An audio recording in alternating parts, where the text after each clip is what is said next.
సాగు కష్టమైపోతోంది. పెట్టిన పెట్టుబడికి వచ్చే రాబడికి సరిపోవడం లేదు.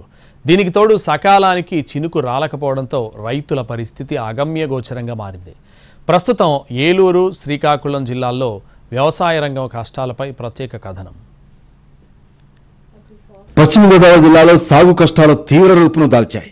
ప్రకృతి విపత్తులతో వరి రైతుల కష్టాలకు తోడు పౌల్ట్రీ, ఆక్వా రంగాల్లో ఎదురవుతున్న నష్టాలు, కమర్షియల్ క్రాప్స్ గా ఉన్న కోకో, పామాయిల్ కు గిట్టుబాటు ధర లేకపోవడంతో రైతులు తీవ్రంగా నష్టపోతున్నారు. రైతులకు ఎదురవుతున్న నష్టాల కారణంగా జిల్లా ఆర్థిక ప్రగతిపై ఆ ప్రభావం తీవ్రంగా పడుతోంది. వ్యవసాయంతో ఇప్పటి వరకు అభివృద్ధి చెందిన ప్రాంతం ఇకపై వెనకబడ్డట్లు కనిపిస్తోంది. వరుస విపత్తులతో వరి రైతులు దివాలా తీసే స్థితికి చేరారు.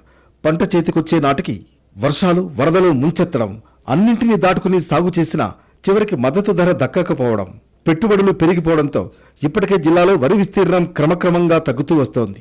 వరి పెట్టాల్సిన భూములను రియల్ ఎస్టేట్కు లేదా ఆక్వా చెరువులుగా రైతులు మార్చేస్తున్న పరిస్థితి కనిపిస్తోంది. ఉమ్మడి పశ్చిమ గోదావరి జిల్లా మెట్ట ప్రాంతంలో అధికంగా కోకో, పామాయిల్ సాగవుతున్నాయి. జిల్లాల్లో కొబ్బరి, ఆయిల్ పామ్ తోటల్లో కోకో అంతర పంటగా పండిస్తూ ఉంటారు.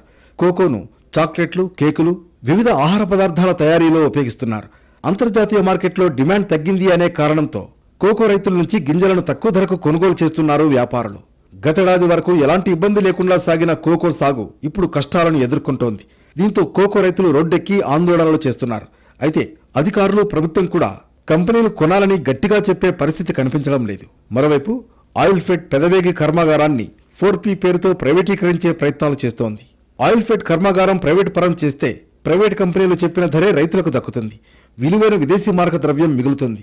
అయినప్పటికీ ఆయిల్ పామ్ రైతులకు ఆశించిన ధర దక్కేలా చూసే విషయంలో ప్రభుత్వాలు వెనకడుగు వేస్తూనే ఉన్నాయి.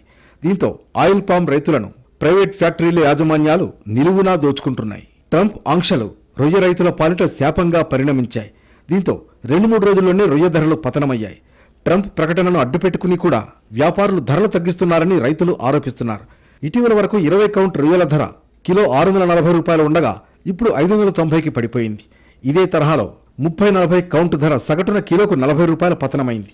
ఈ లెక్కన టన్నుకు 4 లక్షల వరకు నష్టం రావడంతో డాలర్ పంట కాస్త నష్టాల పంటగా మారిపోయింది. మే చివరి వారంలో వర్షాలు కురవడంతో వరి యథావిధిగా సాగు చేశారు సిక్కోలు రైతులు. వర్షాలు పడకపోవడంతో వేసిన పంటలు దక్కుతాయో లేదోనని రైతులు ఆందోళన చెందుతున్నారు. గత నెల రోజులుగా వరుణుడు మొహం చాటేశాడు. అంటే జిల్లా వ్యాప్తంగా 49.5% లోటు నమోదైంది. జూన్లో సాధారణంగా 149.5 మిల్లీమీటర్ల వర్షం కురవాల్సి ఉండగా 100 మిల్లీమీటర్ల వర్షం మాత్రమే కురిసింది. వర్షపాతం లోటు 49.5%గా నమోదైంది. జూలై నెలలో కనీసం 200 మిల్లీమీటర్లు కురవాల్సి ఉండగా 70.2 మిల్లీమీటర్ల వర్షం కురిసింది. వర్షాలు లేక ఎండ వేడిమి ధాటికి పంటలు ఎండిపోతున్నాయి. పంట పచ్చగా ఉండేది.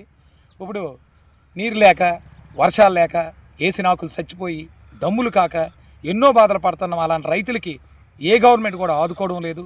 కనీసం చూడండి, ఈ గవర్నమెంట్లో బట్టీలు బాగు చేసాం, కాలువలు బాగు చేసాం, నీళ్ళు వస్తున్నాయి, అవి అన్నారు. ఏ కాలువ, ఏ బట్టి చూసినా నీరు లేదు.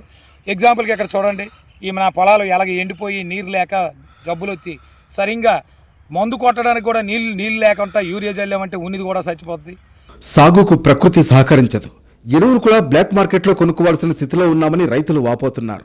ఎకరాకు 1 బస్తా యూరియా ఇస్తున్నారు, ఎక్కడ సరిపోతుందని వారు ప్రశ్నిస్తున్నారు.